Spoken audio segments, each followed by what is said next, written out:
Hello, so today we are going to be making a lower quarter panel, and I'll talk a bit more about that in a second, but this is the last time we're going to see inside the box section. Doorstep's going on next. It's been treated to my usual 3-stage approach. The transit paint was all scratched up, coated with cure rust. That gives a good bond for what you put on next, which is in my case cold galvanized spray, and then something thick, black, sticky to seal it all up. So that's where we'll leave that.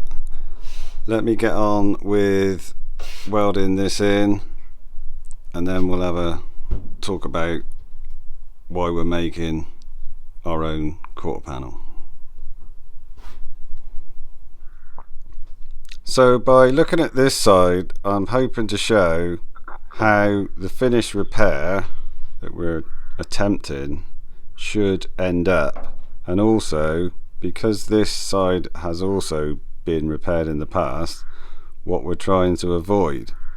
So from here this way is original, and from here back to here you can see it's had some previous attempt at filling holes. So if we just start by having a look at the side profile, going this way there is a very slight roll, particularly at this end. It just kicks in at the last, so the whole car has got a gentle curve in it. But of more significance is the roll in the side up and down, because as it rolls round, at no point does it stop. It keeps curving right up to the lip of the doorstep. So by moving along from the original part of the quarter into the repaired side, as this starts to go flat instead of rolled, we start to see a gap opening up, and it gets worse and worse and worse until you can nearly get your finger underneath it.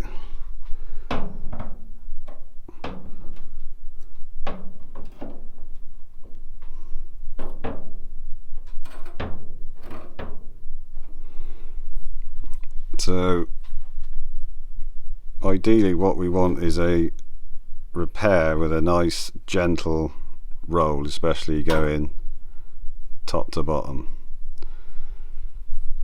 And this is where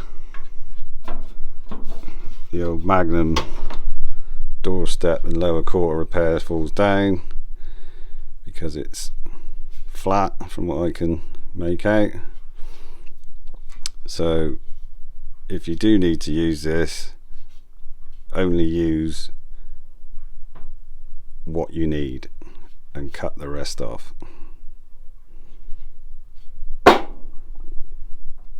Okay, so now we've established that we need a double curvature panel ideally to make this repair. The old MGB bonnet's going to come to the rescue again, because it's got a nice bit of roll going this way and going this way. So I'm just going to cut a bit more than I need, so it's a bit longer and a bit wider. So let me get on with that, and we'll catch you back at the car. So everything above this dotted line is what's missing on the other side, including the lip. It was all chopped off long before I ever got the car.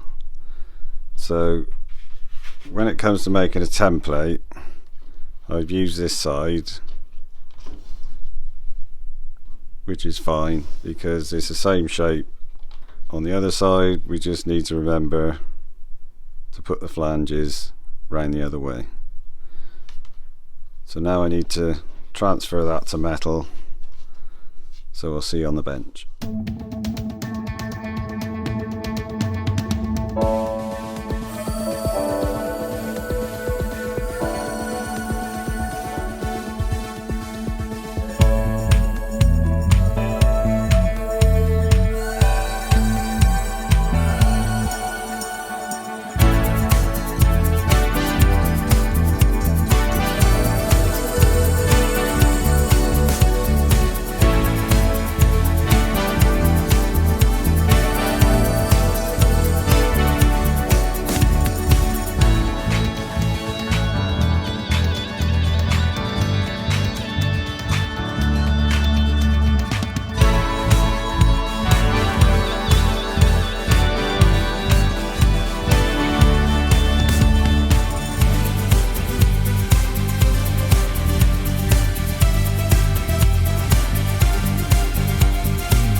Okay, so now we've got the doorstep squared away, got all that welded in. The object of the exercise for this panel, I would suggest, is I want to get the blend in this area here. I want to get any filler bodywork as minimal as possible, and the whole point of starting with a shaped panel is I won't need to artificially get this shape in. So I suppose in a nutshell, you can either spend the time now in getting the repair panel as close to the original shape, or you're going to spend the time later in bodywork artificially putting the roll top to bottom and left to right. So it just remains to joddle this top edge punch some holes and we'll get this guy welded in.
Okay, so it's very difficult to show, but at no point does the panel stop curving in till it gets to the bottom lip, just like I showed on the original part of the original panel. And this way, so if we go on the original, we got a little bit of roll and then it just kicks off at the end, and on the new we got a little bit of roll and it just kicks off at the end. So I think that's mission accomplished. We were after the restoration look without the restoration cost. Just one last little detail I put in there, that would be the normal natural break between the doorstep panel and the lower quarter, so I just faked that in there by tapping it over the jewels of the vise. So Should keep the anoraks happy. Okay then. Thanks ever so much for watching. We'll catch you in the next one.